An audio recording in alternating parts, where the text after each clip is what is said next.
গৌর হরি হরি হরি হরি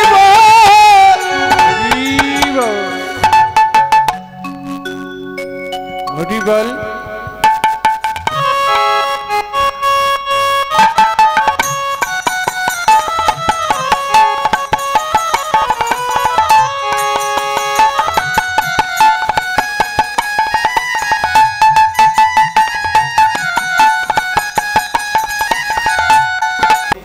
দণ্ডবোধ অধ্যকার মহতি অনুষ্ঠান। ইতিপূর্বে লীলাটিকে দুইটি ভাগে বিভক্ত করা হয়েছে, একটি নৃত্য লীলা আর একটা হচ্ছে নৈবর্তিক লীলা।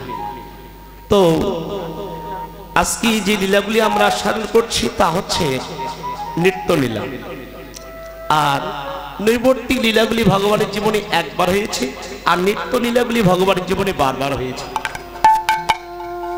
প্রাতকাল লীলা সাধন করেছি, অষ্টকাল লীলা পর্যায়ে ভগবান শ্রীকৃষ্ণ হরণ লীলা না করো হেলা কাই মনে করো সুসার।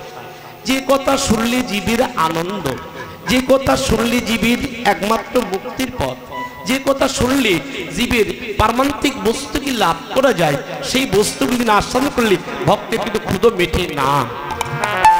চলুন লীলা আস্বাদন করি। এই লীলা পরিবেশন করতে অনেক ত্রুটি বিচ্ছিত হয়ে যাবে। নিজের ছেলে নিজের সন্তান মনে করে আপনাদের সেই চরণ কমলে আশ্রয় দেবেন। হরিবল। লীলা বিষয় ভগবান শ্রীকৃষ্ণ শ্রীমতী রাধারানী ভানু পূজার উদ্দেশ্যে কানু পূজা ও সূর্য পূজা।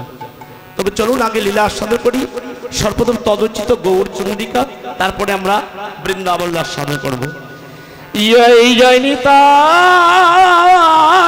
গৌর সীতানাথ প্রীতি প্রেমানন্দে হরি হরি হরি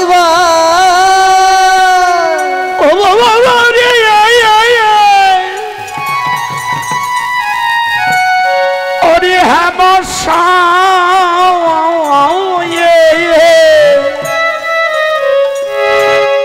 অতি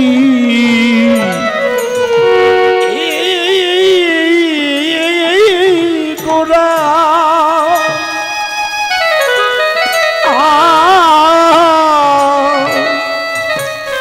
ওরে সম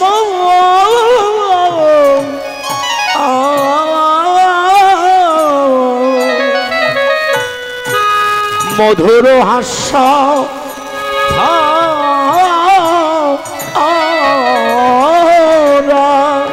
ও কি আহামারি রে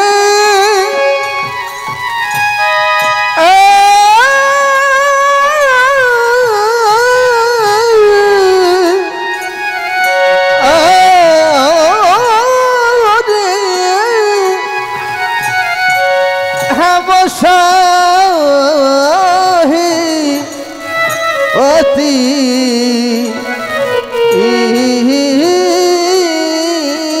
গোরা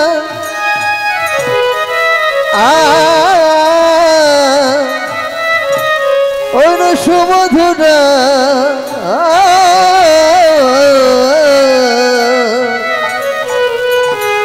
সুমধুরা ভাষা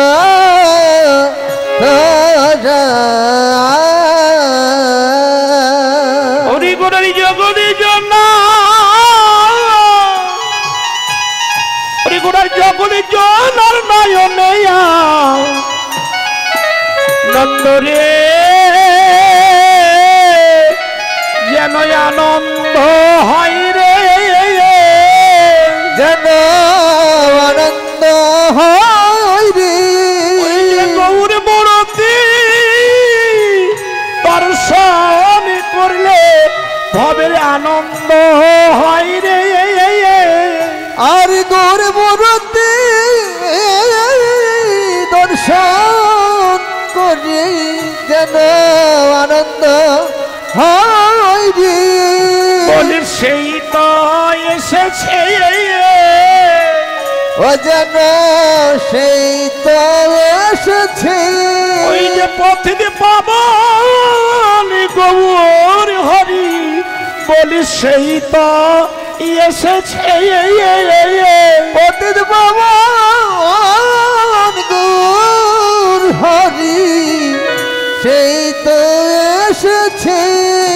যেন হবে নাই কেন রে, ও যেন হবে নাই কেন রে, গোবর সেই তো কৃষ্ণ হবে নাই কেন রে, আর যে গৌর সেই তো কৃষ্ণ হবে নাই কেন রে, যেন প্রকৃতই প্রকৃতি, যেন প্রকৃতই প্রকৃতি, প্রকৃতই প্রকৃতি, প্রকৃতই প্রকৃতি, ওই যে রাই কেন একাকৃতি, যেন প্রকৃতই প্রকৃতি, আর রাই কেন একাকৃতি, প্রকৃতই প্রকৃতি, রাই কেন একাকৃতি, যেন বল হরিব হরিব কেন একাকৃতি, হরি বল হরি বল, কেন একাকৃতি, প্রকৃতই প্রকৃতি, প্রকৃতই প্রকৃতি,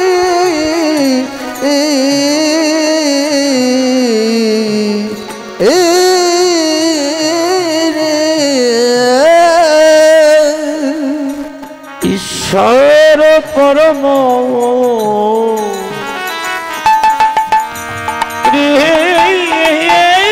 কৃষ্ণ, কৃষ্ণ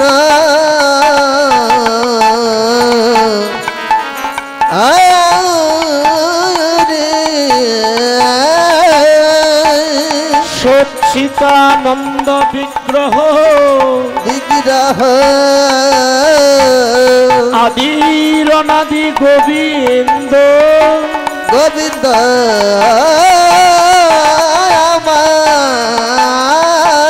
সর্ব কারণের কারণ মহ, কারণ মহ কন্দ শত বলি যারে, বলি জানি ভগবতী গায়, ভগবতে সেই কৃষ্ণ অবতীর্ণ, অবতীর্ণ এই সোনা সোনার নদী নদিয়ায়, ওরে সোনার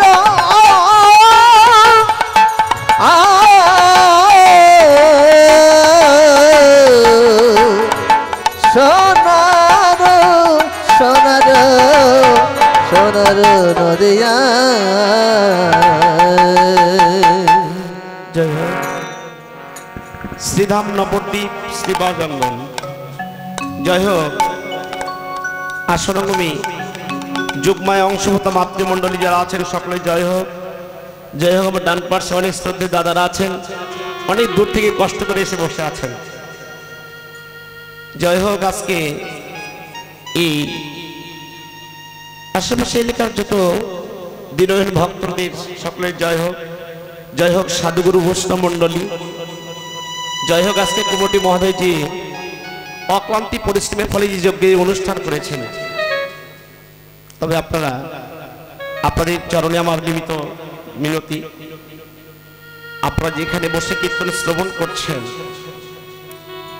এনারা একটু কুমটি মহোদয়কে কৃপা করে কিছু সাহায্য হাত বাড়িয়ে দেবেন, যাতে করে প্রতি বৎসরে নেই যেন এই ভবন মঙ্গল হরিনাম যেন আবার যেন এই জায়গা হতে পারে। সাধু গুরু বৈষ্ণবানন্দে হরি হরি হরিবান হরিবান হরিবান হরিবান।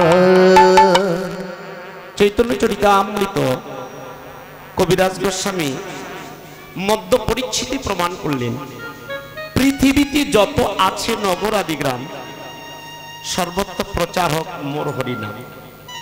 লিখলেন কি কবিরাজ গোস্বামী তার চৈতন্য চরিতামৃত গ্রন্থে লিখলেন। কিন্তু দেখুন, বলুন তো বাবা, পার্থিব জগতে যখন শ্রীধাম নবদ্বীপে যখন আমার গৌরচন্দ্র এসেছিল, অন্যান্য যুগে অনেক গ্রন্থ ছিল, কিন্তু গৌর হরি কোনো গ্রন্থ লিখেছেন? এরকম কোনো গ্রন্থে রেফারেন্স আছে? তবে তত্ত্বজ্ঞ বললেন, মহাপ্রভু যখন পৃথিবীতে এসেছিলেন তখন 8টি শ্লোক জীবের জন্য রেখে গিয়েছিলেন।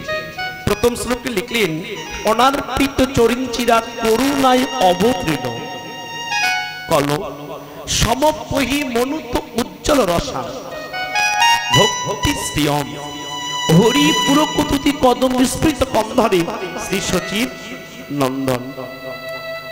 দ্বিতীয় শ্লোকে লিখলেন, চেত দর্পণ মার্জন কৈরব চন্দ্রিকা বিদ্যা বধূ জীবনে। প্রথম শ্লোকে লিখলেন, অনার্পিত চরিঞ্চিরা, অর্পিত ধন কোথায় ছিল? গোলকে গোপনে। কে নিয়ে আসলেন? আমরা সকলে সিদ্ধান্তে জানি নিত্যানন্দ প্রভু নিয়ে এসেছে, শাস্ত্র ভুল, ইহার সঠিক না। কে নিয়ে আসলেন? অদ্বৈত প্রভু, যিনি পূর্বে সদাশিব ছিলেন। ভগবানের কাছে একদিন নিবেদন করলেন, ভগবান ব্রহ্মা বিষ্ণু মহেশ্বর, প্রভু আগত জননী তুমি গৌর হবে শ্রীধাম নবদ্বীপে গিয়ে, আমাদের বাসনা যে রয়েই গেল। ভগবান হেসে বললেন, ওগো ব্রহ্মা বিষ্ণু মহেশ্বর, তোমাদের বাসনা রয়েই গেল না? বলছে, প্রভু এই অবতার হয়ে তো আমাদেরকে সকলে প্রণাম করেছে, কিন্তু আমাদের বাসনা একবার ভক্তের চরণে প্রণাম করবা। হরিবল হরিবল। বলল, তোমাদের বাসনা পূর্ণ হবে এই জন্মে নয়, সত্য ত্রিথা দাপর যেদিন কলিতে আমি গৌর হয়ে শ্রীধাম নবদ্বীপে যাব, সেদিন ব্রহ্মা তুমি প্রবলিলে, ব্রহ্মা তুমি ভগবান এই গোচরণ চুরি করবার ক্ষেত্রে তোমাকে যবনের ঘরে যেতে হবে। কোথায় যেতে হবে? যবনের ঘরে। ব্রহ্মা বলল, প্রভু যদি আমার ব্রহ্মলোক ত্যাগ করতে হয়, যদি আমাকে যবনের ঘরেও যেতে হয়, শুধু যেন কৃষ্ণ নাম বলতে যেন নয়নে ছলে। বলল, তথাস্তু, তোমার বাসনা পূর্ণ হবে, তবে এই জন্মে না, আগত জন্মে গিয়ে তোমার বাসনা পূর্ণ হবে। আগত জন্মে গিয়ে তোমার বাসনা পূর্ণ হবে। এবার দেবাদিত্য মহাদেব বললেন, প্রভু আগত জন্মে তুমি গৌর হবে, সেদিন কি আমি কৃপা লাভ করতে পারবো না? বলল, সেদিন তোমার নাম হবে শান্তিপুরে সীতানা অদ্বৈতাচার্য। সেদিন তোমার ওঙ্কারে, তোমার ডাকে, তোমার নয়ন জলে আমাকে আবার ধরাতে আসতে হবে। গীতাতে প্রমাণ করেছে তো বাবা, যদা যদা ধর্মস্য গ্লানি ভূপতি ভারত উত্থানা। পৃথিবীতে যখন পাপ বাড়তি হবে, দুষ্টের দমন, শিষ্টের পালন, সাধুদেরকে পরিত্রাণ দেবার জন্য আমি বারবার অবতার নয় অবতারই হয়ে আসবো। হরিবল হরিবল হরিবল। এবার সেই দেবীদেব মহাদেব এবার গৌর অবতারে এসে অদ্বৈতাচার্য হলেন। ইনি যে শান্তিপুরে সীতানা, এবার শান্তিপুরে সীতানা দুটি নয়নে জলে তুলসীর পত্রই গঙ্গায় নিবেদন করলেন। গঙ্গা তুমি গিয়ে একবার বলো, প্রভু যেন ধরাতে যেন আসে। প্রভু যদি ধরাতে না আসে, কলিহত জীব যে উদ্ধার হবে না। ভগবান সব সইতে পারে না, পারে না একমাত্র ভক্তের নয়নের জল। যখন নয়নের জলে তুলসীর পাত্র গঙ্গায় নিবেদন করলেন, জলের দিকে তো উত্তর দিকে যায়, দক্ষিণ দিকে যায়। তখন ওই তুলসীর পত্র উত্তর দিকে যেতে লাগলেন। সবে মাত্র কাটো কাঞ্চনে প্রভু সবে মাত্র স্নান তর্পণ করবার জন্য অর্থ জলে নেমেছে। এমন সময় তুলসীর পাতা গিয়ে নাভিতলে লেগে গেলেন। ভগবান জল হস্তে নিয়ে তর্পণ করছে, বলছে, আমি যে জগতে সব সহ্য করতে পারি, কেবল পারি না যে ভক্তের নয়নের জল। না হবে পুষ্পামি বৈকুণ্ঠ যদি না হৃদয় জপ মদ ভক্ত পুষ্পামি হে গায়ন্তি নারদ। নারদ, জড়ীয় জগতে যদি কোনো ভক্ত সর্বস্ব ত্যাগ করে, গৌর প্রাণ গৌর বলে যদি আমার দুটি নয়নে জলে যদি ভোগ বাসায়, আমি ভগবানের প্রতিজ্ঞা করলাম, যদি কোনো ভক্ত যদি নয়নে জলে যদি ভোগ বাসায়, আমি ভক্তকে চরণে নয়, আমি কোথায় রাখি জানো ভক্ত? বলি, এসো ভক্ত একবার আমার পক্ষে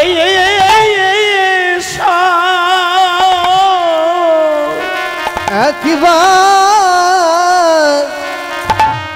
তোমার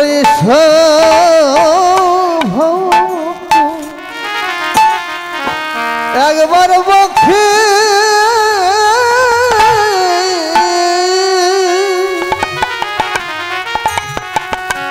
একবার বক্ষে এসো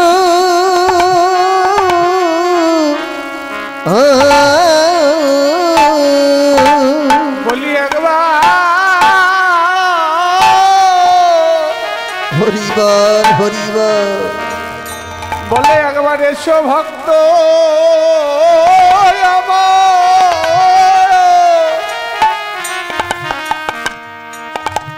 ওরে বক্ষে এসো ওই যে মানয় ভীমা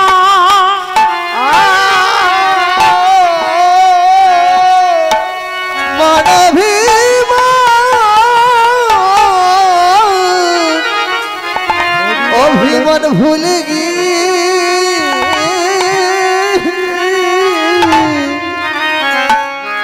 আমরা একবার এসো ভক্ত ওই একবার বক্ষে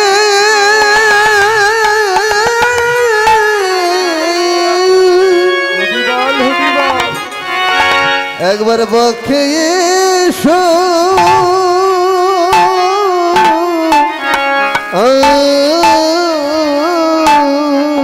ওই যে তাপিদের হৃদয় তাপিদের হরিবল হরিবল হৃদয় শীতল করে একবারে সভক্ত আমার মুখে ওই যে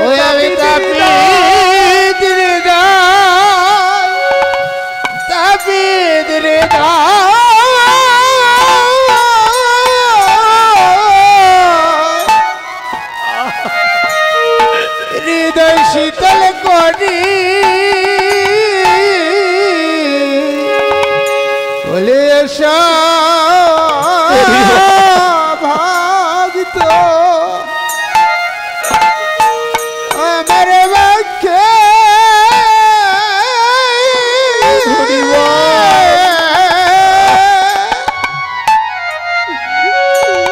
আমার বাক্যে এসো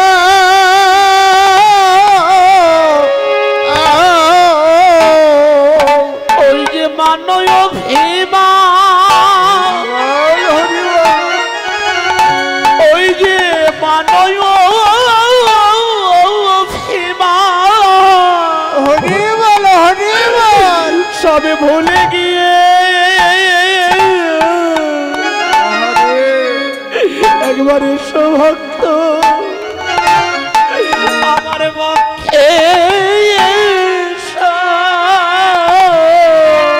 তোরা মানভীমা মানভীমা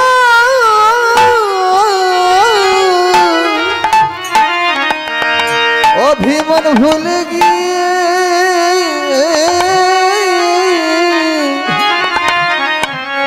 তোমরা এসো ভক্ত ওই আমার বক্ষে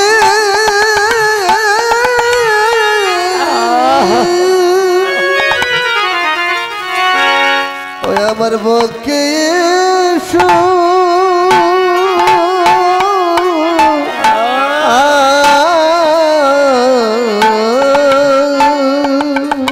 শ্রী গৌর সুন্দর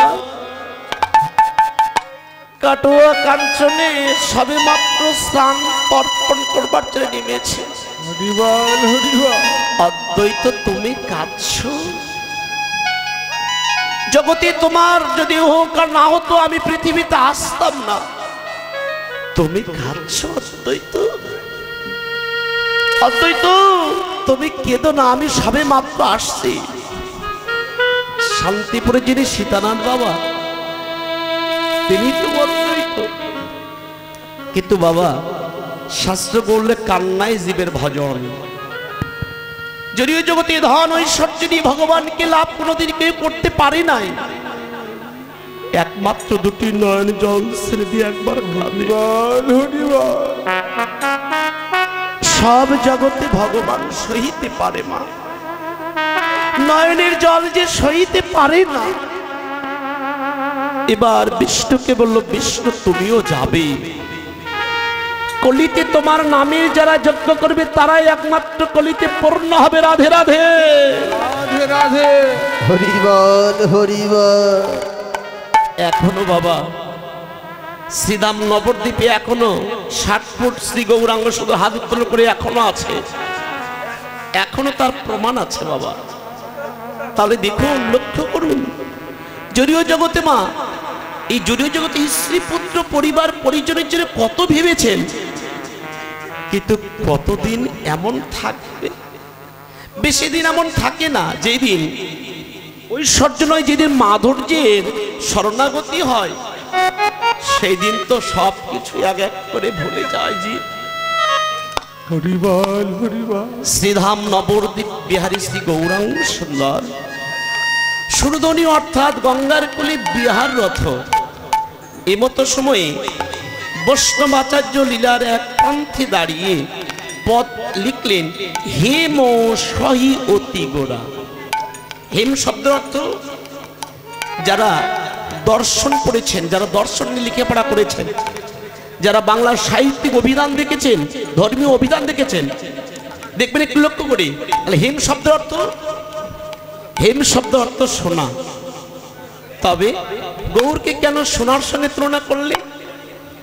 ডক্টর মহানাম ব্রত ব্রহ্মচারী এক প্রান্তে দাঁড়িয়ে বলে, ওগো দেখো, এই জৈরীয় জগতে ঐশ্বর্য আর মাধুর্য, যারা এই জৈরীয় জগতে ঐশ্বর্যকে আঁকড়ে ধরেছেন, তারা কোনোদিন কোনো কালেও মাধুর্যের স্বাদ আস্বাদন করতে পারছেন না, পারবেন না ও পারতেছেন না। কিন্তু ঐশ্বর্য এই জাগতিক জগতের সোনা। তত্ত্বজ্ঞ বললেন, এই জগতে এখানে অনেক ধনী মানুষ আছেন, প্রতিনিয়ত ইচ্ছা করলে একটি করে সোনার মালা তৈরি করে পরিধান গলায় পড়তে পারে। কিন্তু এই জৈব জগতের সোনা যে ঐশ্বর্য বাবা, মাধুর্য একমাত্র গৌর সোনা। তত্ত্বজ্ঞ বললেন, এই জড়ীয় জগতের ধন জন দিয়ে ভগবানকে লাভ করা যায় না। জড়ীয় জগতে ধন ঐশ্বর্যকে ভগবানকে লাভ করা যায় না। তাহলে কেন সোনার সঙ্গে তুলনা করলেন? সোনা কত একটি মূল্যবান ধাতু, যার 1 লক্ষ টাকা যার ভরি, কিন্তু তার সঙ্গে কেন তুলনা করলেন? ও বাবা, ডক্টর মহানন্দজি বললেন, এই জড়ীয় জগতে যদি ওই মানুষটি কৃষ্ণ ভক্ত হয়, গৌর ভক্ত হয়, জড়ীয় জগতে যা ফেলে রাখলে কোনো মূল্য নেই। তুলসীর কাষ্ঠ কেটে নিয়ে এসে গলায় মাল্যরূপে বরণ করিয়ে থাকেন। এই জড়ীয় জগতের সোনা তার কাছে অতীব তুচ্ছাদি তুচ্ছ হয়ে যায়।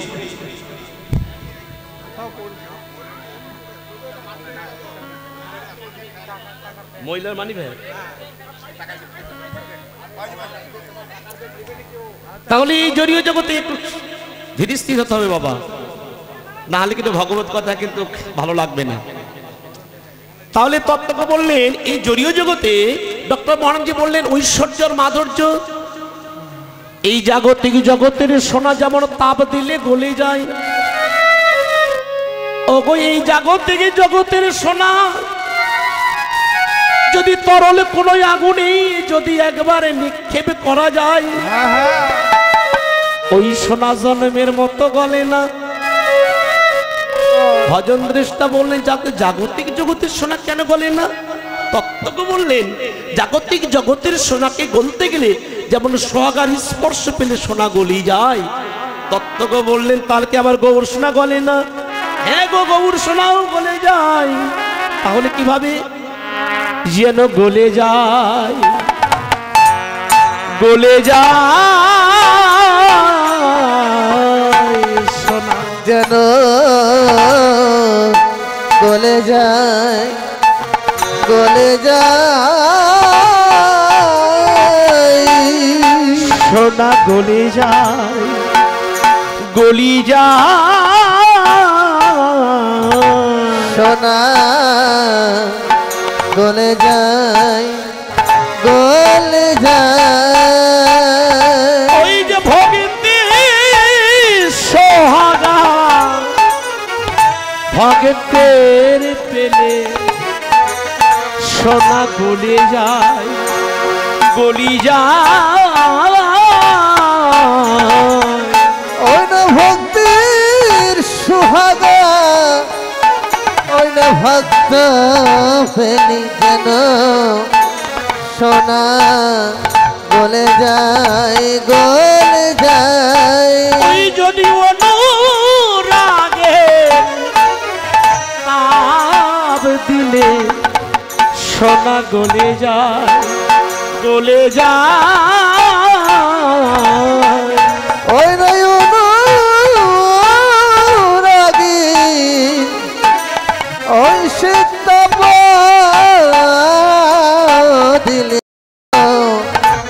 সোনা গলে যায় গলে যায় ওই যে অনুরাগের তাপ দিলে সোনা জনমের মতো গলেই যায় ও ননকে তাবে দিলে জন্মের মতো গলে ও ননকে তাবে দিলে যেন সোনা গলে যায় গলে যায়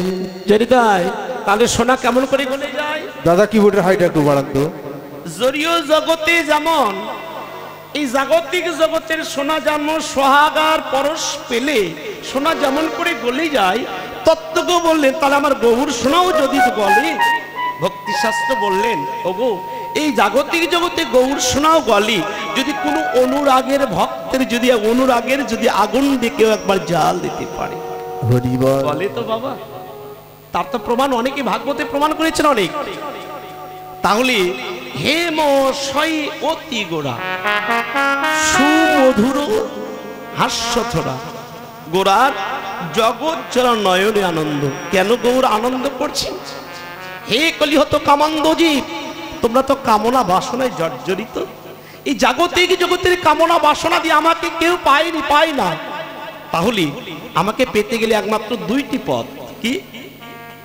ভগবানকে পেতে গেলে দুইটি পথ আছে বাবা একটা হচ্ছে আপনার ভক্তিতে আর একটা হচ্ছে ঐশ্বর্য ভাবে তার প্রমাণ তো করলেন সত্য ত্রেতা যুগে রাম অবতারে রাবণ প্রমাণ করলেন না রাম ভক্ত এত ছিল কিন্তু তার অহংকারে ভগবানকে কাঁপতে হয়েছিল ভগবান রামচন্দ্র কেঁপেছিল তাহলে কি তার উদ্দেশ্য কি ছিল সঠিক তার উদ্দেশ্য ছিল তার কামবিস কামগায়ত্রী তার একমাত্র যাজন ঠিক ছিল হরিবল হরিবল তাহলে হৃদয়ে ভক্তি ছাড়া ভগবানকে লাভ করা যায় না আর তাহলে ভক্তিতে তার প্রমাণ শ্রী ভাগবতে প্রমাণ করলেন কে প্রহ্লাদ মহারাজ যিনি প্রহ্লাদ মহারাজ কত ব্যক্তিবাঘাত করলেন কিন্তু একই কথা ছিলেন যে আমার কৃষ্ণের দেহটা তো আমার নয় যদি আঘাত যদি হতে হয় আমার দেহে তো নয় তার দেহে তো হচ্ছে তার দেহে তো আঘাত হচ্ছে যতই আমি যত তোমরা মারো না কেন আমার বদন হইতে তোমরা ওই নাম আর কোনোদিন মিশে ফেলতে পারবে না 22 বাগারে ব্যত্যাঘাত করলেন দেখলেন সুলতান শাহী প্রাণ মনে হয় চলে গেছে কিন্তু হৃদয়ে বারবার বলছে রাম রাম কৃষ্ণ তুমি ছাড়া তো আমার কেউ নেই হরিবল যখন তাকে আগুনে ফেলে দিতে চাইলেন ভগবানকে বললেন ভগবান শুনেছি নাকি তোমার ভক্ত তোমার কাছে শ্রীও নাকি যদি তোমার ভক্ত যদি শ্রী হয়ে থাকে আজকে আগুনও তো আমার কাছে কিছু নয় যখন পাহাড় থেকে যখন ফেলে দেন ভগবান নিজে হস্ত ধরেছিলেন প্রহ্লাদ তোর মতো জগতে ভক্ত ছাড়া আমার তো জগতে আসা যাওয়া হয় না। লক্ষ্য করুন, যদিও জগতে কত প্রকার ভাবনা দেখুন। তাহলে লীলার প্রারম্ভেই আমরা পথ শুনেছি, হে মশাই অতি গোড়া তিনটি তত্ত্ব লুকিয়ে আছে বাবা। একটা হচ্ছে ভাগবত তত্ত্ব, একটা গুরু তত্ত্ব, আর একটা আত্মতত্ত্ব। মহাজন বললেন আত্মতত্ত্ব যে জেনেছে কেবল দিব্য জ্ঞানী সে হয়েছে। তাহলে লক্ষ্য করুন, আমার দেহে পাঁচটি আত্মা আছে। আত্মারাম, আত্মা রামেশ্বর, প্রেদাত্মা, ভূদাত্মা, পরমাত্মা। এই যে আপনারা ছুটে এসেছেন কেন, কি প্রয়োজন ছিল? ঘরে তো সুন্দর আহার বিয়ার সুন্দর ছিল, কেন ছুটে এসেছে? পরমাত্মা হরিমা অমৃত কথা সাধন করে। হরি বল হরি বল। ভূদাত্মার সেবার জন্য এদিকে সেবা হচ্ছে, কিন্তু হরি অমৃত কথা যদি, হরি অমৃত কথাই যদি না হয় ভক্তের কাছে তাহা তো গ্রহণযোগ্য হয় না। তার প্রমাণ করলে তো শ্রী ভাগবতী রাজা পরীক্ষিত ধুলোর উপরে বসে আস্বাদ করেছিলেন। না, আমরা তো এরকম না বাবা, আমাদের ভিতরে কাম কামনা বাসনা আছে, বসনে ধুলা লাগাবো, কিন্তু বাবা এই ব্রজের ধুলা যে খুব ভালো গো। হরি বল হরি বল। এই ব্রজের ধুলা যদি কারো একবার হৃদয়ে লাগে, এই জড়ীয় জগতে যদি সে যদি ছেড়ে দিতে চায়, ওই ব্রজের ধুলা তাকে কোনোদিন ছাড়ে না। এই ব্রজের ধুলা যদি কোনো পাপীর গায়ে পড়ে, পাপী অনাসে বৈকুণ্ঠে গমন করে। কিন্তু বাবা, তাহলে আধ্যাত্মিক তত্ত্ব আমাদেরকে জানতে হবে আগে। তাহলে আত্মার তত্ত্ব, আধ্যাত্মিক তত্ত্ব হচ্ছে আত্মার তত্ত্ব। তাহলে আত্মা কি আস্বাদন করেন? আমাদের নববিধা ভক্তি প্রথমে লিখলেন শ্রবণ। 64 প্রকার ভক্তি কর্মতে বললেন শ্রেষ্ঠ ভক্তি হচ্ছে নববিধা শ্রবণ। কি করতে হবে? শ্রবণ করতে হবে। শ্রবণ করলেই হৃদয়ঙ্গম হবে, না হবে না। তাহলে শ্রবণার্থ আমাদের ঠিক রাখতে হবে। তাহলে শ্রবণ, তারপরে হচ্ছে স্মরণ। স্মরণ ছাড়া তো হয় না। শ্রবণ স্মরণ, তারপর আসবে অর্চন, তারপরে কীর্তন। এত সকালে তো আসবে না, একজনে তো ভগবানকে পাওয়া যায় না বাবা। শ্রীমদ ভাগবতে বলে, হে অর্জুন, কোটি কোটি জনের ভিতরে একজন আমার রূপ সম্পর্কে জানিতে পারে, আর কোটি কোটি জনের ভিতরে একজন আমার মুক্ত জীব। যদি কেউ মুক্ত জীব হয়ে যায় বাবা, এই জড়ীয় জগতে তার এই মানব কুলে জন্ম ধন্য হয়ে যায়। রাধে হরি হরি বল হরি বল হরি বল। তাহলে মহাজন লিখলেন, হেমশায়ী অতি গোড়া সমধুর হাসা গোড়ার জগৎ জনা নয়নে আনন্দ।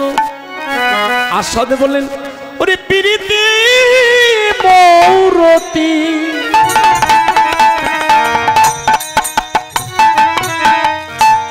এর উপস্বরূপ ধর ঐশান প্রতি অঙ্গবন্ধ। আর ফিরতে মূরতি রূপ সর্বধার ঐছন প্রতি অঙ্গবন্ধ।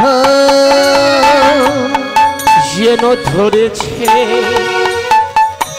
মোরতে ও যেন ধরেছে মূরতি। ওই জীবের পুরীতে না নাসিবে বলে গৌর ধরেছে মোরতি।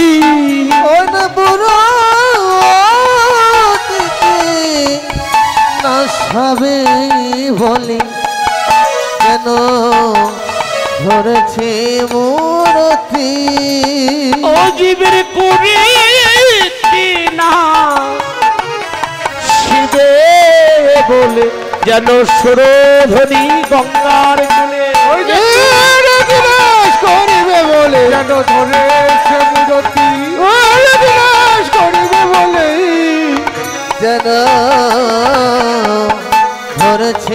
মূরতি ওই ছনে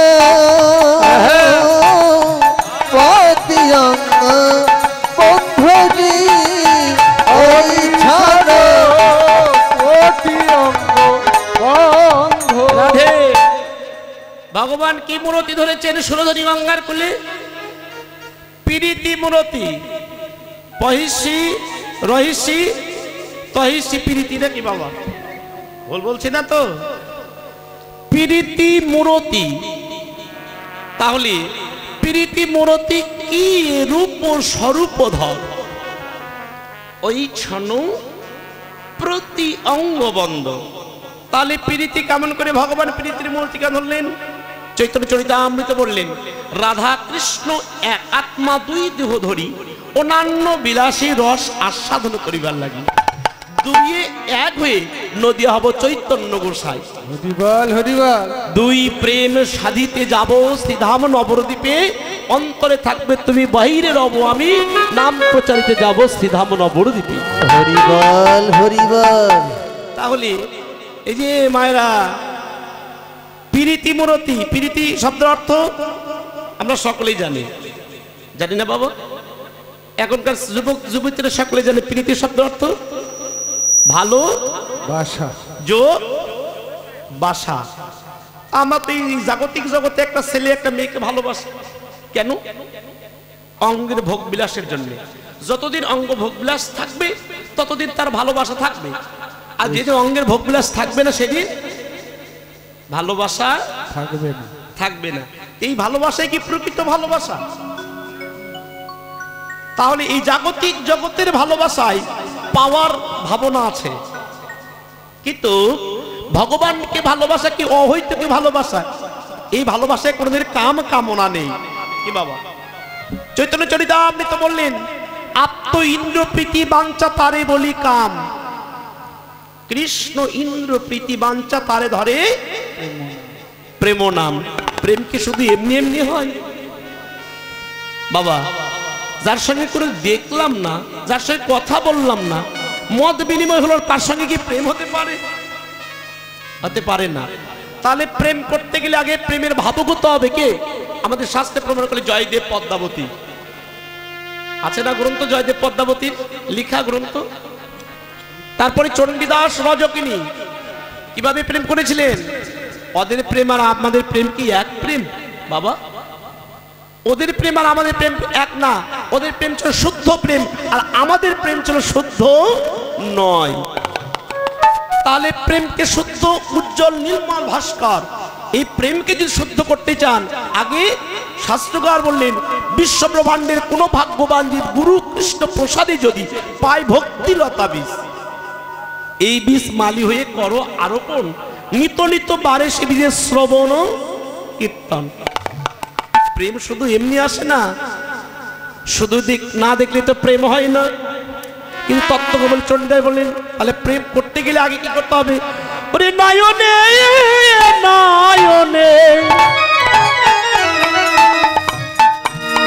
প্রেম বরিশানে তাহাতেই জন্মিল পীর। আর নয়নে নয়নে প্রেম বর্ষানে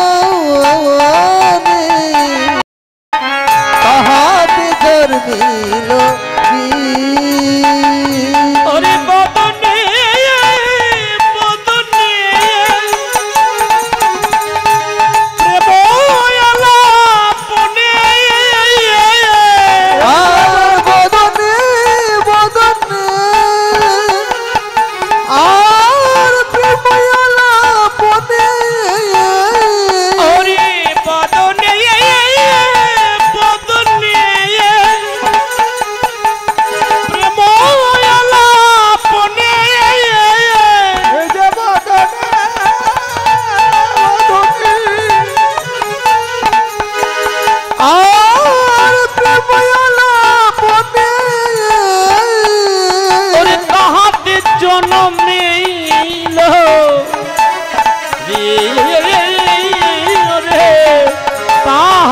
জন্মিলহি আর বদনে বদনে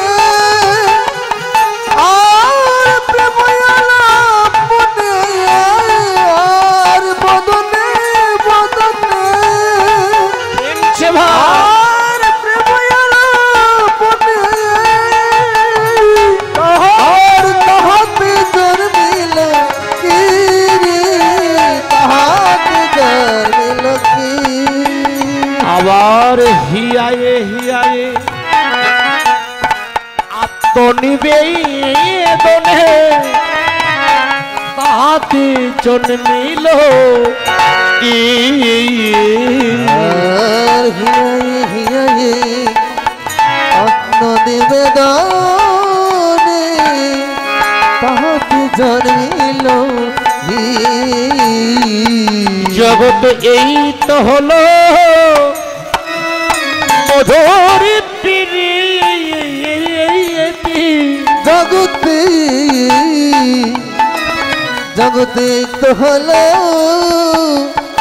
মধুর প্রীতি ওই যে প্রীতির লাগিছে ওই যে শ্মশানবাসী ভাবে এই তো হলো ওর প্রীতি বড়দার লাগিছি শ্মশানবাসী আহা বলো এই তো হলো প্রেমছে মধুর প্রীতি আরে জানে লাগিছে ওই শ্মশানবাসী বলে এই তো হলো যার লাগেছে শ্মশানবাসী এই তো হলো মধুর প্রীতি যার লাগেছে শ্মশানবাসী জগতে এই তো হলো ওই না মধুর প্রীতি আর প্রীতি করলো প্রীতি করলো প্রীতি করলো কেমন করে প্রীতি হয় মায়েরা? জগতের নয়নে না দর্শন হলে কি প্রেম হয়? আগে নয়নে কেন? ও মা, এই যে একটু বিচার করুন, এই জড়ীয় জগতের নদীর কয়টি ধারা মা? জাগতিক জগতের নদীর কয়টি ধারা? নদীর ধারায় একদিকে প্রবাহমান, উত্তর দিক থেকে দক্ষিণ দিকে। তত্ত্বজ্ঞ বললেন নদীর সঙ্গে কেন মহাজন তুলনা করলেন? এই জাগতিক জগতে যত নদীর শেষ আশ্রয় কোথায়? সমুদ্রে যেমন এক হয়ে যায়, ওখানে জলকে আলাদা হয়ে যায়। এটা আত্রাই নদীর জল, এটা যমুনা নদীর জল, এটা তিস্তা নদীর জল কি আলাদা হয়ে যায়? এক হয়ে যায়। তো তত্ত্বজ্ঞ বললেন তাহলে এই জাগতিক জগতে নদীর ধারা যেমন নিম্নগতি হয়, তত্ত্বজ্ঞ বললেন এ আমাদের যাহা চেয়ে বিশ্ব ব্রহ্মাণ্ডে তাহা চেয়ে ক্ষুদ্র ভাণ্ডে সদ্গুরু কৃপা বলে যদি কেউ চিনে লইতে পারে। হরিবল হরিবল। তাহলে আমাদের ধারাটা কোন দিকে? আমাদের গুরু আশ্রয় করে নেব, তাই নিম্নগতি হয়েছে। তত্ত্বজ্ঞ বললেন যদি নবম বর্ষ দীক্ষা নিতাম, 12 বৎসর যদি শিক্ষা নিতাম, তাহলে আমার গতিটা হতো ঊর্ধ্বগতি। নিম্নগতি কৃষ্ণ ভজন নয়, ঊর্ধ্বগতি কৃষ্ণ ভজন। তাহলে ঊর্ধ্বগতি করতে গেলে কোথায় যেতে হবে? এই আমাদের সাধুগুরু বৈষ্ণবের এই যে চরণধরি পড়ে আছে, একবার মাখতে মাখতে যদি কোনোদিন যদি কোনো সদ্গুরুর যদি কৃপা হয়, সেই দিন কৃপা করে যদি এই নয়ন ধারা প্রবাহিত হয়, তাহলে সেদিন নরকুল জনম ধন্য হয়ে যায়। হরিবল হরিবল। এই জাগতিক জগতে নদীর জল ধারা এক প্রকারের। তত্ত্বজ্ঞ বললেন এবার ভালো করে মিলে নিতে হবে। আমাদের এই জাগতিক জগতে নয়নের জল ধারা কয়টি বাবা? 2টি। একটা হচ্ছে আনন্দ অশ্রু, আর একটা হচ্ছে প্রেমা অশ্রু। আনন্দ অশ্রু জগতে কেউ পেতে পেতে যখন কোনো কিছু বেশি পেয়ে যায়, তার আনন্দ আর ধরে না, তাই তো না? কিন্তু লক্ষ্য করুন তাহলে আনন্দ অশ্রু কেমন ভাবে প্রবাহিত হয় দেখবেন, অতিরিক্ত কেউ যে কোনো কিছু পেয়ে যায় হাসতে দেখবেন এই নয়ন জল প্রবাহিত হয়, এই কণাংশ, এই জলটা জিভ বাই দিলে লবণাক্ত হয়ে যায়। তত্ত্ব বলে এই ধারা না শোকার্ত, তাহলে আনন্দশ্রু এবার আসলো শোকশ্রু। যখন আমাদের মাঝ থেকে কেউ যদি মারা যায়, এই জাগতিক জগৎ ছেড়ে যে পারমান্তিক জগতে চলে যায়, তখন আসে আমাদের জীবনের শোক দুঃখ বেদনা, তখন এই কণাংশ জল প্রবাহিত হয়। এই জলটাও লবণাক্ত হয়ে যায়। তত্ত্ব বলে এই ধারা দুই ধারা নয়, আরেকটি প্রেম অশ্রু ধারায় আছে। তত্ত্ব প্রমাণ করবেন বাবা। এখানে অনেক মায়েরা আছেন কৃষ্ণ ভক্ত, বাবারা কৃষ্ণ ভক্ত নয়, আছে না? প্রতি ঘরে ঘরে আছে। বাবা কৃষ্ণ ভক্ত, মা কৃষ্ণ ভক্ত নয়। আবার কোনো মা কৃষ্ণ ভক্ত, কোনো বাবা কৃষ্ণ ভক্ত নয়। ও মা, যদিও জগতে স্বামী স্ত্রী হবে এক মন, তবে হবে কৃষ্ণ দর্শন। যদি দুই মন হয় কৃষ্ণ দর্শন হবে হবে না। তার তত্ত্বকে বললেন যদি কারো স্বামী যদি কৃষ্ণ ভক্ত না হয় প্রমাণ করবেন। আমি নওগাঁ ডিস্ট্রিক্টে আসছি, প্রমাণ করবেন। এই যে অনন্ত কোটি বৈষ্ণবের কালকে কয়দিন নাম হয়েছে? এখানে 2 দিন নাম হয়েছে। আজকে দিন লিলিত হচ্ছে 3 দিন, তাহলে 24 প্রহর হচ্ছে, তাহলে 16 প্রহর নাম হয়েছে। কালকে অনন্ত কোটি বৈষ্ণবের চরণ ধুলি পড়েছিল এই অঙ্গনে। এই ধুলি একবার বেঁধে নিয়ে যান, নিয়ে গিয়ে অঞ্চলে করে বেঁধে নিয়ে গিয়ে স্বামী স্ত্রী আমরা এক শয়ন কক্ষে ঘুমাই না বাবু? রাত্রি যখন 1টা বাজবে তখন কিন্তু আমাদের ভজনের সময়, ভালো করে মিলে নিতে হবে। ভজনের সময় মুখাদি প্রক্ষালন করে নিয়ে ওই যে ধুলি নিয়ে গিয়েছেন মস্তক হইতে নাভি দল পর্যন্ত, প্রথম রাত্রি, দ্বিতীয় রাত্রি, তৃতীয় রাত্রি, চতুর্থ রাত্রিতে যে লজ্জা লেগে থাকে দরজা বন্ধ করে 2 হাত উত্তোলন করে প্রভাত ঈশ্বরের নাম করবেন। 1 2 প্রথম রাত্রি, দ্বিতীয় রাত্রি, তৃতীয় রাত্রি, চতুর্থ রাত্রি দেখবেন মাঝখানে বিন্দু বিন্দু আকারে জল এসেছে। সেই দিন জানবেন আমার দিয়ে শত অপরাধ ছিল, আজ হইতে গিয়ে ভগবত কৃপা হয়ে গেল। রাধে হরি বল, হরি বল, হরি বল। তাহলে প্রীতি মূরতি কি রূপ স্বরূপ ধর, ওই ছন প্রতি অঙ্গবন্ধ। তাহলে প্রীতি এবার লিখছেন, আবার অপারে লিখছেন মূরতি। তাহলে কি রাধার কৃষ্ণ কিন্তু ভিন্ন কবু নয়। আমাদের গ্রন্থকার লিখলেন যে গৌর গোবিন্দ লীলা ভিন্ন কবু নয়, একত্ব তত্ত্ব, একত্ব বিষয়। ভাবের ঘরে যদি কেউ খেলে রসের খেলা, ভাবের ঘরে ভাব ছাড়া কিন্তু হয় না। হৃদয়ে ভাব না জাগৃত হলে ভগবানের ভাব প্রকাশ হয় না। তাহলে ভাবের ঘরে ওই রসের খেলা জানে কেবল কারা? যারা রসিক জনা। তত্ত্বজ্ঞ বললেন চণ্ডীরাজ করে রসিক রসিক, ওরে রসিক বলে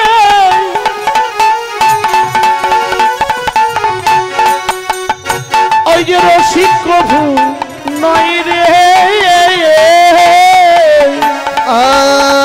রসিক রসিক আর রসিক ভাই। রসিক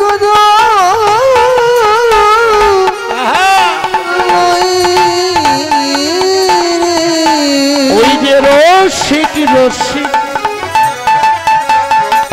ওরে রসিক বলে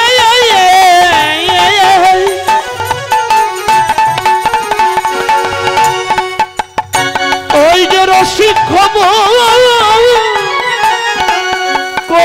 নয় রে, রসিক রসিক রসিক বলে। তাই তো রসিক প্রভু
তো রসিক নইলে আর ভাবিয়া গো কনিয়া দেখিলে কোটিতে গুটি হয় আর ভাবিয়া না দেখি উঠিতে দুটি রাধে রাধে। চণ্ডীদাস বললেন রসিক রসিক কয়, রসিক কভু নয়, ভাবিয়া গনিয়া গনিয়া দেখলে কোটিতে গুটি হয়। সকলে কি রসিক? এর কর্ম কেমন? জড়ীয় জগতে দেখবেন বাবা, জড়ীয় জগতে মধু আহরণ করে, তার নাম কি? মৌমাছি। মৌমাছি সব জায়গায় থেকে কিন্তু মধু আহরণ করে নিয়ে এসে কোথায় লাগে? একটা চাকে লাগায়। ও মধু দিয়ে কি সেবা হয়? গৌর গোবিন্দের সেবা হয় না। তাহলে ওই ভ্রমর যদি চিন্তা করতো যে আমি কোনো ফুলের বক্ষেও নয়, অন্য কারো গবরের উপরে বসে কিন্তু মধু সঞ্চার করে নিয়ে আসেন, তাহলে আমাদের কেমন হতে হবে? ভক্ত সজ্জন রসিক হতে হবে। তার রসিক হতে গেলে কি করতে হবে? সদ্গুরু আশ্রয় করে কামবিস কামগায়ত্রী তত্ত্ব জানতে হবে আগে। সকলে তো ভক্ত বাবা, কোথায় ভক্ত? যারা ভক্তের ভক্তিত্ব ঠিক রাখতে পেরেছেন। আমাদের যেমন এই যে ৬টি কোটির মাঝে স্তম্ভ দাঁড়িয়ে আছেন, তত্ত্বকে বলে ৪টি কোটির মাঝে আমার সন্তান দাঁড়িয়ে আছে। কি কি? গারস্থ, ব্রহ্মচার্য, বানপ্রস্থ, সন্ন্যাস। দশম অধ্যায়ে গীতা বললেন সন্ন্যাস নিতে চাইনি, স্বর্ণ হয়েছিল মতি, প্রয়োজন ছিল মোর প্রেম ও ভক্তি। আমি সন্ন্যাস সেদিন নিয়েছিলাম, কোনদিন? সে আমার প্রকৃত সন্ন্যাস। যে মাথা কেবে টিকি রেখে বাবা মার হাতে নেয় না, সে আমার প্রকৃত সন্ন্যাসী না। সন্ন্যাসী কে? যে ত্রিসন্ধ্যা বসে আমার স্বর্ণযোগ ন্যাস, আমার প্রতি সন্ধ্যায় বসে যারা আমার আরাধনা করে, তারাই হচ্ছে প্রকৃত সন্ন্যাসী। বাবা আগে ঘরে আগে ঠিক করো, তারপর বাইরে এসো। ঘরে পরে হবে এক মন কবে কৃষ্ণ দর্শন, লাভ নেই। তালে প্রীতি মূরতি কি রূপ সর্বধর, ওই ছন প্রতি অঙ্গবর্ণ বলে আজ কি আজ কি আজ কি না বরদি ও চন্দ্র মরি রে আজ কি আজ কি আজ কি নবদ্বীপ চন্দ্র ও কি আহা মরি রে আজ কি আজ কি আজ কি নবদ্বীপ চন্দ্র কি আহা মরি রে আজ কি আজ কি আজ কি নবদ্বীপ চন্দ্র ওরে আজ কি নবদ্বীপ চন্দ্র আজ কি নবদ্বীপ চন্দ্র আজ কি নবদ্বীপ চন্দ্র আজ কি নবদ্বীপ চন্দ্র কামিনীর কামই কলি তুচ্ছ মানুষ কামিনী কাম বলে তুচ্ছ মানুষ কামিনীর কামই কলি তুচ্ছ মানুষ কামিনী কাম বলে তুচ্ছ মানুষ অছুরি গজজিনী মন্দ গতি অছ গজনি মন্দ গতি অছু গজজিনী মন্দ গতি অছ গজনি মন্দ আবার ধীরে ধীরে চলিছে রে ধীরে ধীরে চলেছে রে ধীরে ধীরে চলিছে রে ধীরে ধীরে চলেছে রে রোজের পথে আলো করে ধীরে ধীরে চলিছে রে রোজের এই পথ আলো করে ধীরে ধীরে চলেছে রে আস্তে আজও কি হরি বল আজও কি নবর দীপ চন্দ্র, প্রতিটা পদে করে ব্যাখ্যা আছে। তাহলে আজও কি মানে আজকে নবদ্বীপ চন্দ্র। বাবা আমরা এই যে মদন তন্ত্ররত্নের আমরা ধারাপাতা সকলে পড়েছি না? পড়েছি? ধারাপাতা পড়েছেন আপনারা? বাবা পড়েছেন না? ওখানে কি লেখা আছে? একে চন্দ্র। তো মহাজন আজকে কি দুইটি চন্দ্র হলেন? বলবো না বলবো না? তাহলে একে চন্দ্র, দুইয়ে পক্ষ। কি কি পক্ষ? একটা কৃষ্ণ পক্ষ, আর একটা হচ্ছে শুক্ল পক্ষ, আর একটা পক্ষ আছে বৃন্দাবনে গোপী পক্ষ। তাহলে একে চন্দ্র, দুই পক্ষ, তিনটি, তিনে নেত্র। নেত্র মানে, নেত্র মানে বাবা আমাদের কয়টি নয়ন? কিন্তু এখানে তিনটি কথা কেন লেখলে? তাহলে কি মহাজনের কলম ভুল না আমাদের কথা সঠিক? আসতে তাহলে তত্ত্বক বললেন ওমা ত্রিনয়নী কার? কোন দেবতা ত্রিনয়নী? শারদীয় দুর্গা পূজায় যে দুর্গা পূজা হয় তার হচ্ছে কয়টা নয়ন? আমি যদি বলি আপনারও তিনটা নয়ন, বলবেন দাদা দেখাতে পারবেন? আপনি বলবেন না? বলবেন তো আপনারা, যদি দেখাতে পারবেন। এই যে এবার আমার দিকে লক্ষ্য করুন, আমার দিকে লক্ষ্য করে এবার দেখুন তাহলে ত্রিনয়নী কেমন করে হলো? আমাদের দুইটি হচ্ছে দার্শনিক নয়ন। এই নয়ন দিয়ে পার্থিব জগতের সব দেখা যায়, কিন্তু আরেকটা নয়ন কোথায়? সহস্রদল পদ্ম, দ্বিদল পদ্ম, মণিপুর চক্র। কয়টা হলো? 18টা চক্র আছে এই দিকের মাঝে। কয়টি? 18টি। তার ভিতরে 12টি মানে 12টি অপ্রধান, 6টি হচ্ছে প্রধান। আজ্ঞা চক্র আছে না? মণিপুর চক্র, অনাহত চক্র, স্বাধিষ্ঠান চক্র আছে তো?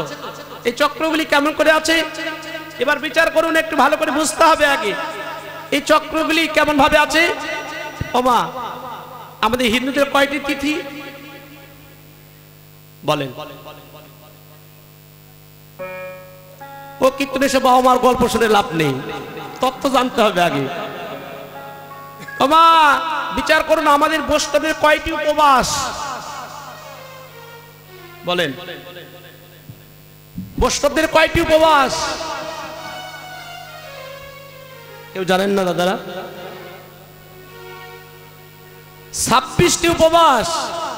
12 দুগুণ 24, 12 মাসে 1 বছর, তাই না?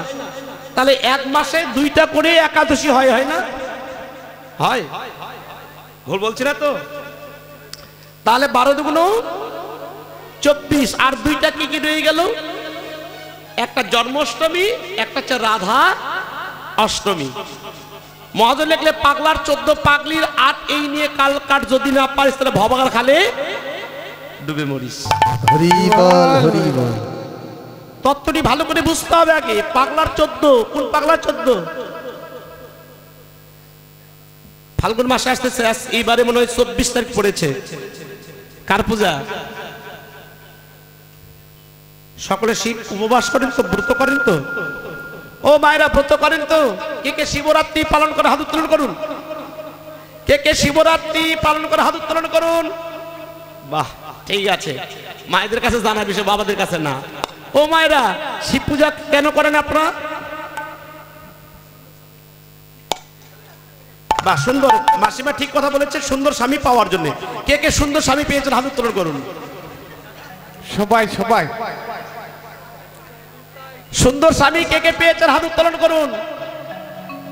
বাহ, সুন্দর। এই ঠাকুরগাঁয়ের মায়েরা খুব ভালো, প্রতিভক্তি খুব বেশি। তাহলে লক্ষ্য করুন, আমি যে জায়গায় কথা ছেড়ে দিয়েছিলাম, কথায় কি বলেছিলাম? একে চন্দ্র, দুইয়ে পক্ষ, একটা কৃষ্ণ পক্ষ আর একটা শুক্ল পক্ষ। কৃষ্ণ পক্ষ বলতে কি বুঝি? অন্ধকার হচ্ছে কৃষ্ণ পক্ষ, আর শুক্ল পক্ষ হচ্ছে পূর্ণিমা, এই তো? আচ্ছা বাবা, ঠিক আছে। তাহলে 3টি নেত্র কোথায় আমি নয়ন দেখিয়েছিলাম? এই যে 2টি নয়নের মাঝখানে ভূতল চক্রে। এই যে আমাদের সকলে কিন্তু ফোঁটা দিয়েছি আমরা, একটু বিচার করবেন এই ফোঁটা কোন দিকে দিয়েছি? এই দিকে না? কেন এটা এই দিকে দেওয়া যেত না, আর এটা উপর দিকে দেওয়া যেত না? দেওয়া যেত না, কিন্তু কেন দিলাম না? কারণটা কি? তাহলে আর না বলি, গুরুদেবের কাছে জেনে নেবেন। সময় তো হাতে খুব কম, অনেক আলোচনা আছে কিন্তু বলা যাচ্ছে না। তাহলে আমাদের ওমা প্রতিপদে চাঁদ কি দেখা যায় আকাশে? প্রতিপদের চাঁদ দেখা যায়? যারা মহাকাশ পড়েছেন যারা একটু বিচার করবেন। প্রতিপদের চাঁদের জন্ম হয় কিন্তু প্রতিপদের চাঁদ দেখা যায় না। হ্যাঁ দেখা যায়, অনুবীক্ষ যন্ত্র দ্বারা দেখা যায়, বিজ্ঞান বলছেন। ঠিক আছে, তাহলে প্রতিপদ দ্বিতীয়া তৃতীয় চাঁদ দর্শন করা যায়। তৃতীয় চাঁদটি কেমন হয় মা? পরিপূর্ণ চাঁদ কি না? তাহলে প্রতিপদ দ্বিতীয় তৃতীয় কিন্তু চাঁদটি পরিপূর্ণ চাঁদ হয় না। তার কেমন? তিনটি ভাগ কেটে দিয়ে একটি ভাগ দেখা যায় না? ভুল বলতেছি? তাহলে ওমা বিচার করুন, প্রতিপদ কয়টা তিথি একটু হিসাব করবেন, আপনার হাত ধরে হিসাব করুন। প্রতিপদ দ্বিতীয়া তৃতীয়া চতুর্থী পঞ্চমী ষষ্ঠী সপ্তমী অষ্টমী নবমী দশমী, তারপর একাদশী দ্বাদশী ত্রিদশী চতুর্থী আবার পঞ্চমী, তারপর কি হলো? তাহলে 15 দিন অন্ধকার থেকে গেল, 15 দিন পূর্ণিমা আসলো। ওমা এই আকাশের পূর্ণিমা আমাদের ধর্ম কতখানি জ্ঞানী, আমাদের ধর্ম কতখানি বুঝতে হয়। দেখুন পঞ্জিকা খুলে দেখবেন, জোয়ার ভাটা কোন দিন হবে 1 বছর আগে লেখা হয়েছে। লেখা হয়েছে না পঞ্জিকায়? কোন দিন অমাবস্যা হবে, কত সময় অমাবস্যা থাকবে, এটাও লেখা আছে। তাহলে এত আমাদের স্বধর্ম এত ভালো ধর্ম, কিন্তু আমরা কিন্তু স্বধর্মকে গভীরত ভাবে ঢুকি না। ও বাবা, যদি গভীরত ভাবে যদি আপনি স্বধর্ম না ঢুকতে পারেন, তাহলে স্বধর্মে কিছু লাভ করতে পারবেন না, উদ্ঘাটন করতে পারবেন না। তাহলে এবার আসলো কি? তাহলে তিথি হয়ে গেল 15 দুগুণ 30। এবার আসলো কি? পূর্ণচন্দ্র উদিত হলো। কোথায়? গগনে পূর্ণচন্দ্র। তত্ত্বজ্ঞ বলে ওই আকাশে নয়, আমার এই দেহ আকাশে পূর্ণচন্দ্র উদয় হয়েছে। কোথায়? এবার এক এক করে বিচার করে নিন। প্রতিপদে চাঁদ থাকে পায়ের বৃদ্ধাঙ্গুলিতে, ভালো করে শাস্ত্র খুলে দেখবেন। দ্বিতীয়াতে একটু উপরে, তৃতীয়াতে হেঁটুতে, চতুর্থ পঞ্চমী ষষ্ঠী সপ্তমী উঠতে গেলে এই জায়গাতে গিয়ে 16 কলা পরিপূর্ণ যেদিন হয় সেদিন মহাচাঁদের দর্শন হয়। রাধে রাধে রাধে, হরি বল হরি বল হরি বল। তাহলে মহাজন লিখলেন, লক্ষ্য করুন, আজকিয়ে নবদ্বীপ চন্দ্র। ও বাবা, এই যে নবদ্বীপ, নবদ্বীপ কেউ গিয়েছিলেন বাবা? এখানে কেউ আছেন বাবারা? কেউ যাওয়ার? নবদ্বীপ গিয়েছিলেন? গিয়েছিলেন না বাবু? দেখুন নবদ্বীপ কেন নাম লেখা হলো, এই যে আমাদের তত্ত্বগুলি জানতে হবে। 9টি দ্বীপের সমন্বয় হচ্ছে নবর দ্বীপ, যেখানে অসংখ্য মন্দির আছে। আমি গিয়েছিলাম কার্তিক মাসের 10 তারিখে গিয়েছিলাম, 23 তারিখে ফিরে এসেছি। বাহ! তাহলে এবার দেখুন, আজকিয়ে নবদ্বীপ চন্দ্র। তাহলে কোথায় চন্দ্র? আমরা তো পড়েছি একই চন্দ্র, এবার আরেকটি চন্দ্র কোথায় হলো? এবার বিচার করুন, চৈতন্য মহাপ্রভুর 2টি চরণে কয়টি অঙ্গুলি আছে? 2টি চরণে কয়টি? 5টি করে 10টি, তাহলে 10টি চন্দ্র। আর এই যে 2 হস্তে কত, কয়টি হলো? 24.5 চন্দ্র, মানে 24.5 হতে আর কয়টি লাগবে? 4টি। আর একটা হচ্ছে অর্ধচন্দ্র। কোথায়? তাহলে চৈতন্য মহাপ্রভু এখানে একটি চন্দ্র, এখানে একটি, কয়টি হলো? কয়টি হলো? 22টি হয়েছে। আর কয়টি আছে? এখানে একটি চন্দ্র, কয়টি হলো? এবার আর কয়টি? 2টি নয়নে মাঝখানে একটা চন্দ্র, কয়টা হলো? 24টা। 2টি নয়নে মাঝখানে আজ্ঞা চক্রের উপরে শিব সত্তা বস্তু ভেদ করলে, গুরু সত্তা বস্তু আসন ভেদ করলে ওখানে অর্ধচন্দ্র, কয়টা হলো? 24.5 মিলেছে তো? তাহলে ওই গগনের চন্দ্র নয়, আজকে আমার দেহ চন্দ্রের সঙ্গে মিল করলেন।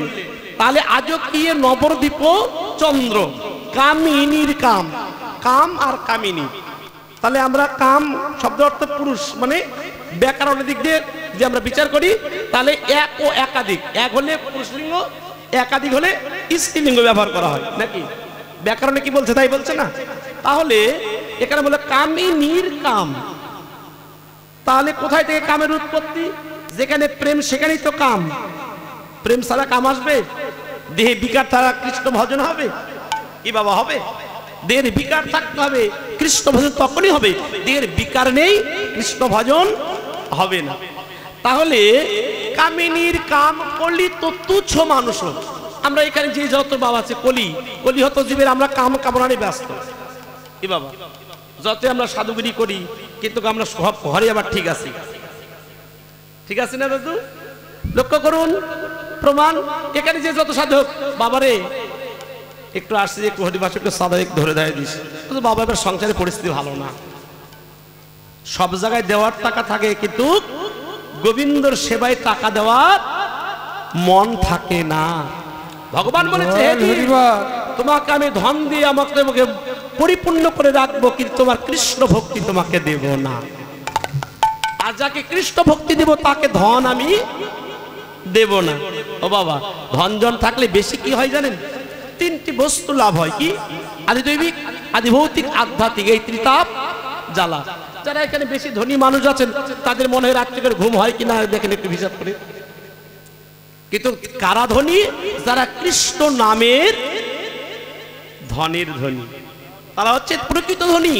তাহলে আজও কি নবরদীপ চন্দ্র কামিনীর কাম কলি তো তুচ্ছ মানুষ। গতি কেমন? গতি অছু গজ যিনি মন্দ। গতির কথা কেন লিখলেন?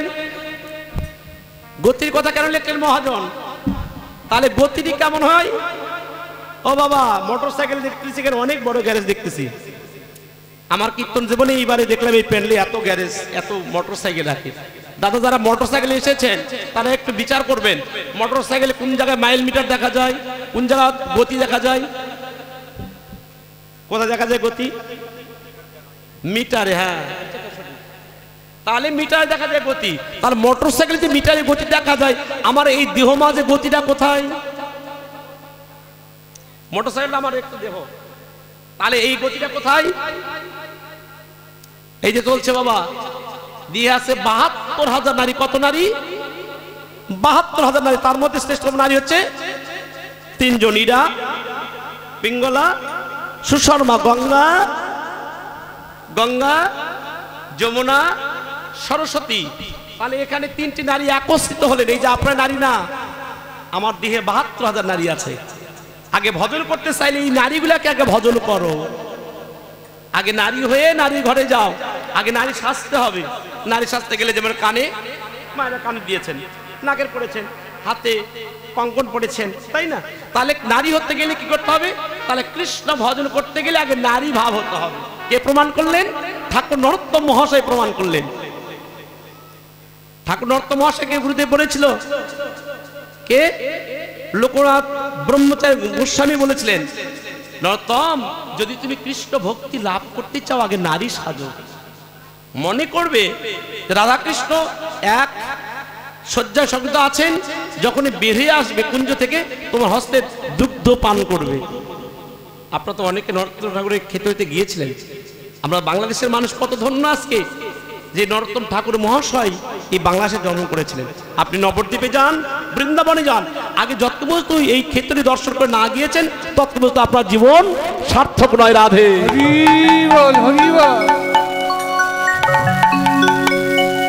তাহলে লক্ষ্য করুন, তাহলে সার্থক করতে গেলে আগে আমাদের ক্ষেত্রে দর্শন করে যেতে হবে। যিনি প্রমাণ করলেন, যার বাবার নাম কৃষ্ণচন্দ্র রাজা ছিলেন, যার মায়ের নাম ছিল নারায়ণী, গর্ভে একটি মাত্র পুত্র সন্তান, ৭৫০ বিঘা সম্পত্তির মালিক ছিলেন, কিন্তু কোন সম্পত্তির ভাবনা করেন নাই।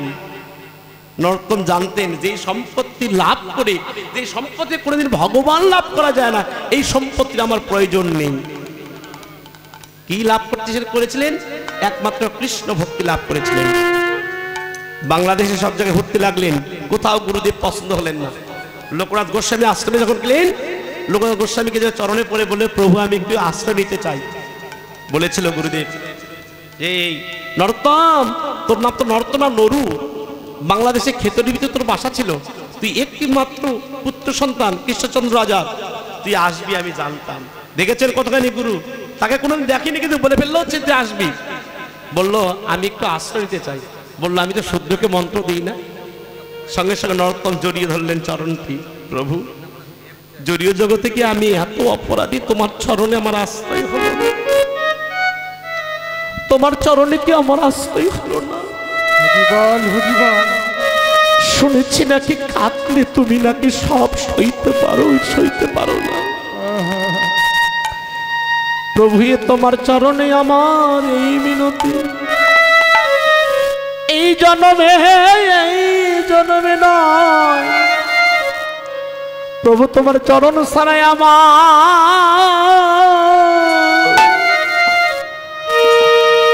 আমায় করো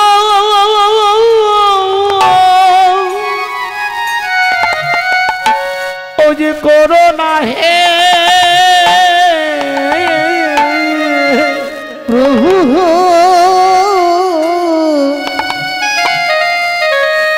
তোমার চরণ ছাড়া ওই আমায় করো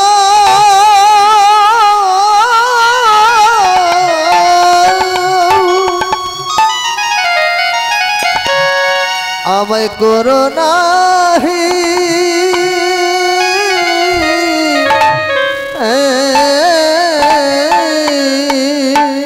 শুধু জন্মে নয়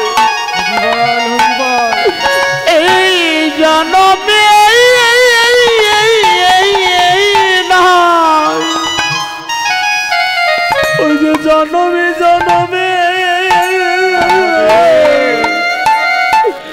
ও তোমার চরণ, শুধু এই জন্মে নয়, শুধু এ জন্মে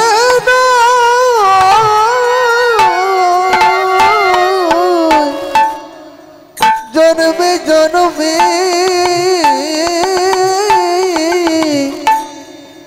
তোমার চরণ ছাড়া ওই আমায় করো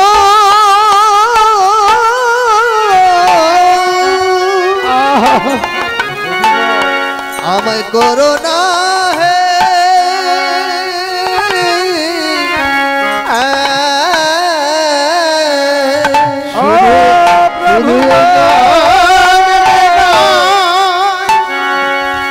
শুধু জন্মে না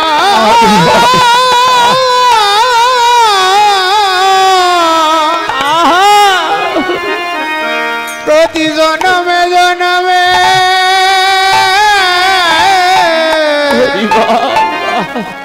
প্রভু তোমার চরণ ছাড়া ছাড়া করে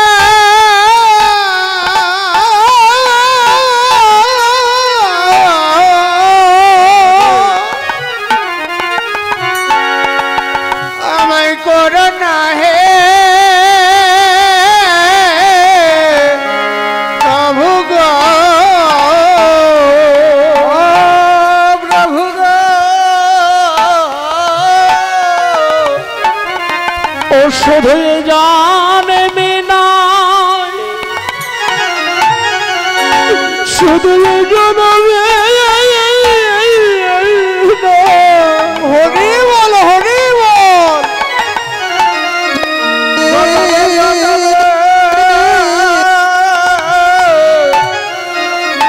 যেন তোমার চরণ ছাড়া ছাড়া ও ছাড়া করো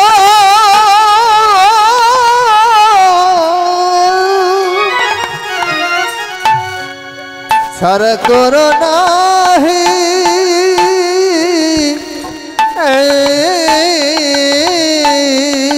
আমি আর কিছু আমি আর কিছু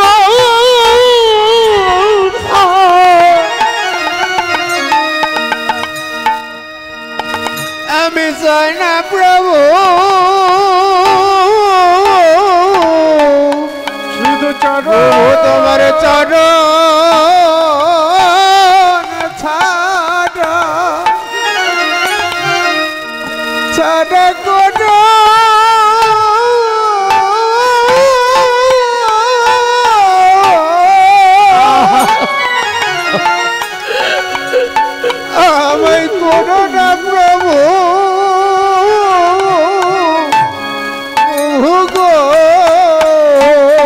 গনা দিনই বসে আমার গনা দিন বসে হরি বল হরি বল শেষ হয়ে গেল আমার কৃষ্ণ ভক্তি বসে আর হলো না রে আমার গণাদিন বুঝি গণাদিন বুঝি উড়াইয়ে গেল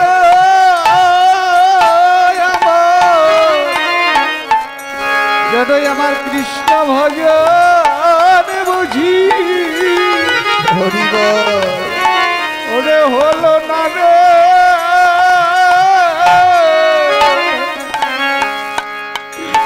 আমার বেলা ওই যে পশ্চিমে গেল আমার মানব কলিজন বুঝি বৃথায় গেল আমার পূর্বের বেলা পূর্বের বেলা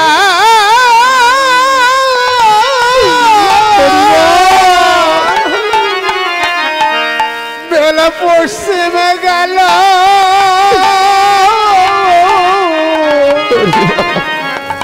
আমার মন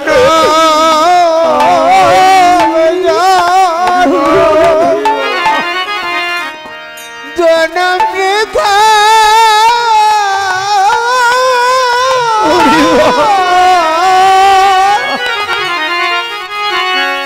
আমার বৃথায় গেল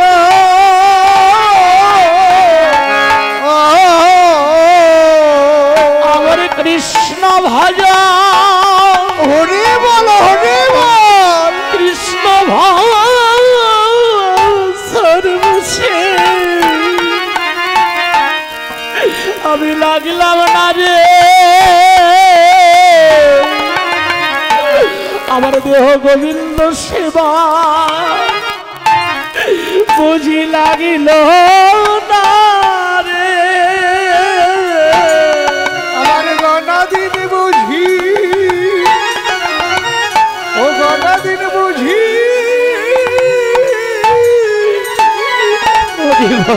উড়াইয়ে গেল যেন আমি কৃষ্ণ সেবা সেবায় লাগলাম না রে। আমার মানব কুলে ওরে মানব কুলে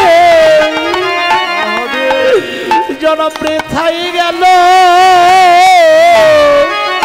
আমার কৃষ্ণ ভক্তি বসি ভজন বুঝি ওরে হলো না রে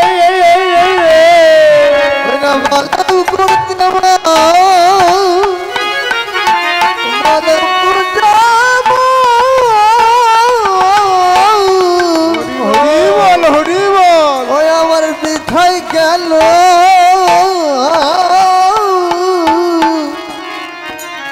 ভগবান কৃষ্ণ ভজন অভজন হলো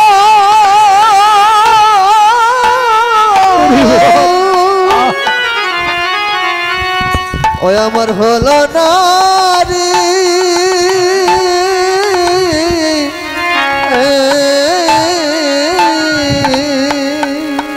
আমার ভাবের খেলা আমার ভাবের খেলা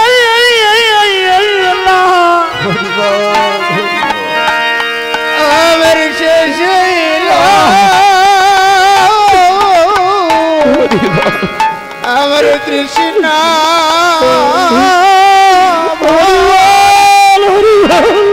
ভজন হলো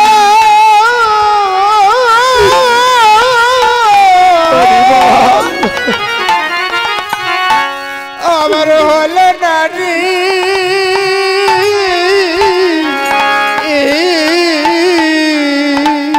নরোত্তম মহাশয় বললেন, প্রভু যদি নরকলে জন্ম নিয়ে যদি অপরাধ হয়ে থাকে, কেনই বা এই কুলে আমায় জন্ম দিলে? শুনেছি গুরুর চরণ আশ্রয় করতে গেলে কিছু গুরুকে কিছু দিতে হবে। নরোত্তম মহাশয় একদিন অধরে গিয়ে লোকনাথ গোস্বামীর গোচরণ পরিষ্কার করছে। দূর থেকে দেখে বললেন, নরোত্তম জগতে এমন ত্যাগ তো জগতে কারো দেখে তোর হৃদয়ে যে এত ত্যাগ। বলল, গুরুদেব এই অধমের কি কৃপা হবে না? তবে গুরুদেব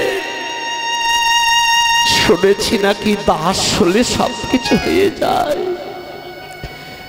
আমি আজ থেকে সংকল্প করলাম, তুমি যতদিন ধরে আমাকে মন্ত্র না দেবে ততদিন ধরে তোমার এই গৃহে প্রাঙ্গণে আমি বসবাস করব।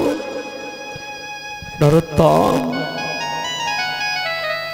জগতে লোকনাথ গোস্বামী বললেন, নরোত্তম রে, তুই যে আমার গোচরণ পরিষ্কার করলি, আমি মনে করেছিলাম কাউকে মন্ত্র দেব না। তুই আজ হইতে আমায় যেন কেনে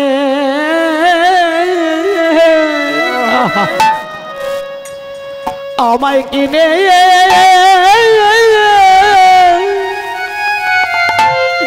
কিনে নে নরোত্তম রে, তুমি আজ হইতে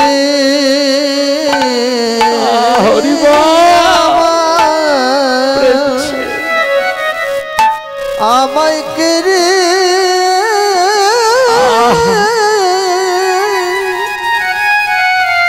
আমায় কেড়ে নিলে, তুই আমায় জনমের মতো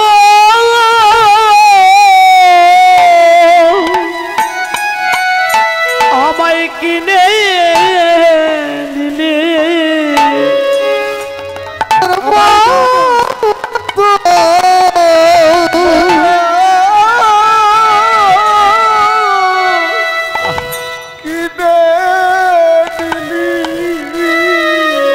তুই আমায় জনমে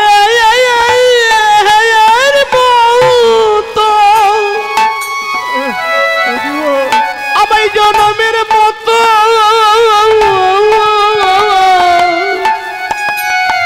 তুই আমায় জনমের মতো আমায় কিনে দিলি। আমায় জনমে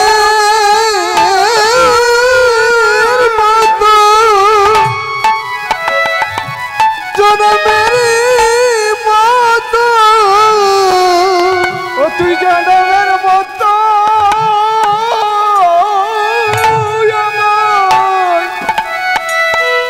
যেন কিনা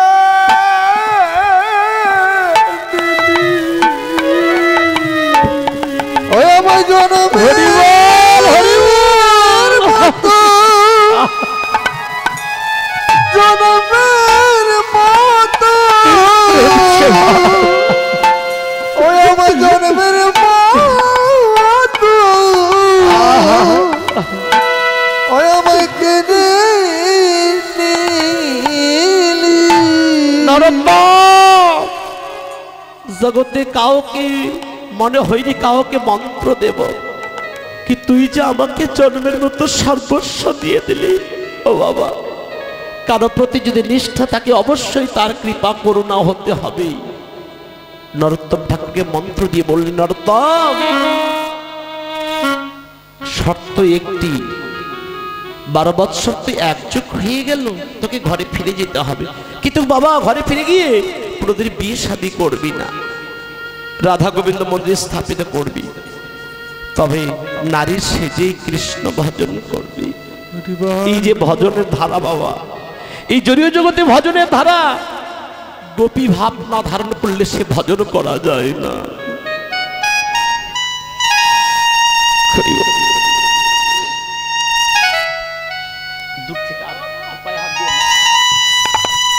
শুধু বিশুদ্ধ কৃষ্ণ অনুরাগ ভক্তমণ্ডলীগণ, শ্রদ্ধেয় মাসিমা না জানে কি বাসনা নিয়ে ভগবানের মুখাস্থিত বাণী তৎসঙ্গে একটি নামাবলী নামের বলি দান করেছে, যে রক্ষা দিয়েছে। আপনারা আশীর্বাদ করবেন সারা জন্মে যেন কৃষ্ণ ভক্তি যেন লাভ করতে পারে মাসিমা। হরিবল হরিবল হরিবল হরিবল। নরোত্তম মহাশয় ক্ষেত্রীতে আসলেন, এসে মন্দির স্থাপিত করলেন। 1 বৎসর পরে 3 গোসাই আসলেন, 3 গোস্বামী আসলেন, এসে নরোত্তমকে চলো একটু নরোত্তমকে দেখে আসে না।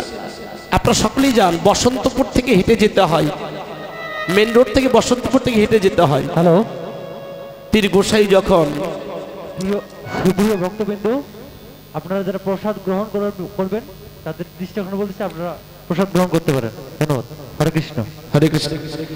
তাহলে সুধী ভক্ত মণ্ডলীগণ, যারা এখনো প্রসাদ অভুক্ত আছেন, প্রসাদ এখনো পাননি, আনন্দ বাজার খোলা আছে, প্রসাদ গ্রহণ করে এসে আবার কীর্তন শ্রবণ করবেন। হরিবল হরে কৃষ্ণ। তাহলে নরোত্তম মহাশয় ক্ষেত্রীতে যখন 3 গোসাই আসলেন, এসে দেখলেন পঞ্চতত্ত্বের 5 প্রভু গিয়ে বললেন, ওগো দাদু তুমি এসেছো, তুমি আপনি একটা কাঁধে নেবে না? গোস্বামী মনে করলেন নরোত্তম তোকে বিয়ে করতে নিষেধ করেছিলাম, নরোত্তমকে বিয়ে করেছে। মন্দিরের কাছে যখন গিয়ে দাঁড়িয়েছেন, বলছে দাদু নেমে দিন, আমার বাবা দেখতে পারলে যে অনেক গালিগালাজ করবে, লক্ষ্য করুন। তাহলে এবার যখন নরোত্তম মহাশয় তখন মন্দির থেকে বের হলেন, গুরুদেবের সম্মুখে চরণ দর্শন করে গুরুদেব বললেন, নরোত্তম রে তুই কি বিয়ে করেছিস? বলে না তো আমি বিয়ে করিনি। বলে 5টি সন্তান গিয়েছিল, তোর বাবাকে বললো। বাবা দেখুন মহাজনে বলে, ভক্তই আমার মাতা পিতা, ভক্তই আমার গুরু, ভক্তই আমার নামে রেখেছে বাঞ্ছা কল্পতরু, ভক্তের হাতে প্রেমের ডুরি, যেদিক ঘোরাই সেদিকে ঘুরি। তাহলে জগতে ভক্ত খেতে গেলে বা ত্যাগ করতে হয় আগে। ভোগে করে যদি কৃষ্ণ ভজন নয়, একমাত্র ত্যাগে কৃষ্ণ ভজন। তাহলে আজও কি নবরদীপ চন্দ্র, কামিনীর কাম কলিত তুচ্ছ মানুষ, গতি ও গজ যিনি মন্দ। তাহলে গতিরই কেমন? ধীর স্থির গতি হতে হবে। তাহলে এখানে জানতে হবে এখন ডান দিকে চলছে না বাম দিকে চলছে। যেদিন বাম নাসিকা বাম দিকে চলবে সেদিন যাত্রা করবে, সেদিন মঙ্গল। ডান নাসিকা যে চলবে সেদিন কিছু যাত্রাই হচ্ছে অমঙ্গল। তাহলে গতি ও গজ যিনি মন্দ।